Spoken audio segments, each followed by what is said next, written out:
Oitavo ano, dando continuidade ao vídeo anterior, que falamos sobre as revoltas populares, a questão da escravidão e das leis abolicionistas no primeiro e segundo reinado. Falaremos aqui sobre as questões que estão no caderno de atividades, onde vocês podem encontrar através do seu professor do plantão pedagógico de História e também no site do PROIG. Vocês irão responder e dar um feedback às respostas para o professor do plantão pedagógico. Então, vamos começar o nosso slide. Aqui, nós temos a revolta dos malês. Nesse texto, vocês vão relembrar que a revolta dos malês que ocorreu na Bahia foi liderada por grupos não só de escravos libertos, mas também de ainda escravizados de origem muçulmana, que lutavam por direitos políticos. Por mesmo que eles conseguissem a liberdade, alguns, eles continuavam sendo excluídos da sociedade. Então, vocês irão responder o questionamento abaixo, onde diz: por que os libertos de origem africana não tinham direitos políticos? Explique. Então, releiam o texto, pesquisem e criem a resposta de vocês. Sobre os navios tumbeiros e o gráfico a seguir foi comentado durante a videoaula explicativa anterior e vocês irão responder. Então, releiam esse texto que fala sobre os navios tumbeiros, ou seja, os navios negreiros. Por que esse nome tumbas, né? Então, letra A aí, na questão 8. O que além da violência e sofrimento chegou ao Brasil junto com os africanos escravizados? A gente sabe que teve o lado negativo, mas que também a gente herdou muito da cultura africana. Então, o que é que eles nos trouxeram? Letra B. Por que os navios eram chamados de tumbeiros? O próprio nome remete ao quê? No próprio texto já diz tudo também, é só extrair do texto aqui. Porque eles navegaram os navios negreiros, chamados também de tumbeiros, tumbas por conta das mortes durante a travessia do oceano, que faziam ligação entre a África e Brasil ao longo dos séculos XVI e XVII. Então, o Oceano Atlântico, né, que ligava a África ao Brasil, e o tráfico de escravo, que era tão comum. Então, respondam aos dois questionamentos aqui.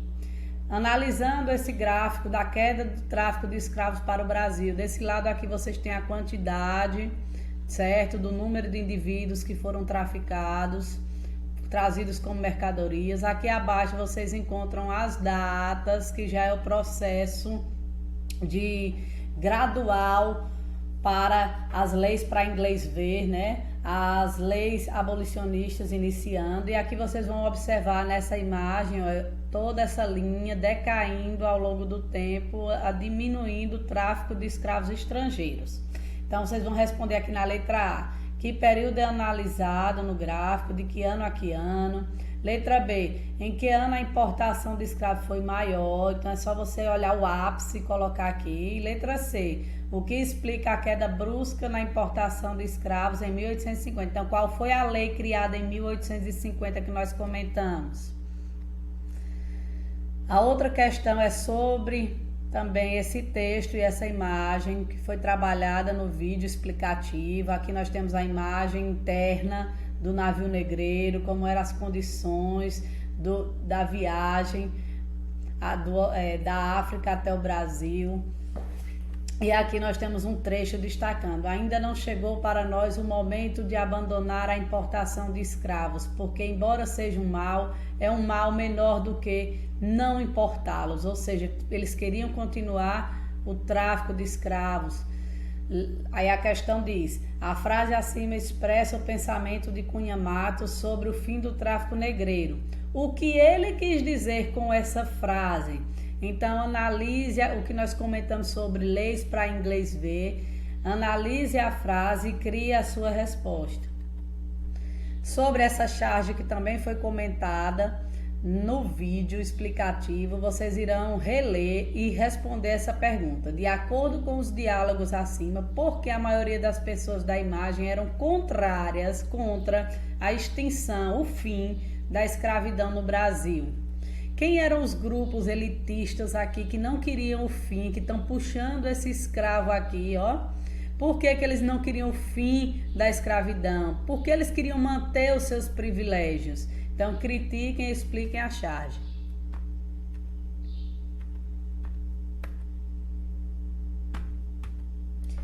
E aqui uma questão de múltipla escolha, que vocês irão marcar a alternativa correta, de acordo com esse texto aqui. Com o fim das sesmárias, o regime da posse dos terrenos devolutos fica prevalecendo enquanto forma de ocupação das terras brasileiras até a promulgação da Lei 601, de 18 de setembro de 1850, a chamada Lei de Terras do Brasil, que aboliu tal regime. Um período de 3 décadas em que simples ocupação era a regra para a aquisição da propriedade, ou seja, o escravo como propriedade, mais de 300 anos de escravidão no nosso país. E aí nós temos o artigo 11, os posseiros serão obrigados a tirar títulos dos terrenos que lhes ficarem pertencendo por efeito desta lei, e sem eles não poderão hipotecar os mesmos terrenos, nem aliená-los por qualquer modo.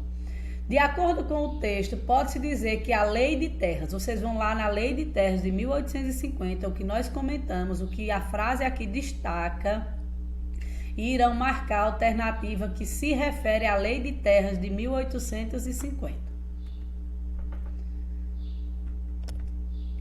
Aqui, sobre a resistência negra, vocês irão ler tanto os 2 quadros, certo? Que fala sobre aquelas leis que nós comentamos, que é a lei do ventre livre.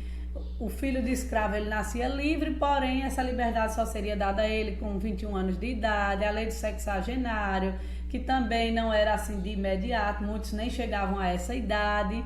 E aí, analisando, vocês irão responder sobre a resistência dos negros no nosso país, né? Nós sabemos que a questão dos quilombos foi uma das maiores formas de resistência, né? A fuga para os quilombos. E irão marcar a alternativa correta. Sobre a última lei que vai abolir definitivamente a escravidão no Brasil, é o 13 de maio de 1888, a Lei Áurea, né? Vocês irão comentá-la. Aqui, explica a seguinte frase: liberdade sim, direitos não. Como é que ficou a situação dos ex-escravizados que ganharam a liberdade? Como era a vida pós, né, liberdade? Será que eles tiveram acesso à moradia, à educação, a trabalho, a emprego? Então, reflitam e critiquem. E a última questão muito importante é vocês pesquisarem sobre essas pessoas aqui, ó, que foram resistentes, que lutaram e que tiveram uma grande história e são de origem afrodescendente. Então, busquem uma pesquisa, né, uma pequena biografia, escrevam e respondam sobre a sua pesquisa de cada um deles. Boa atividade e até a próxima.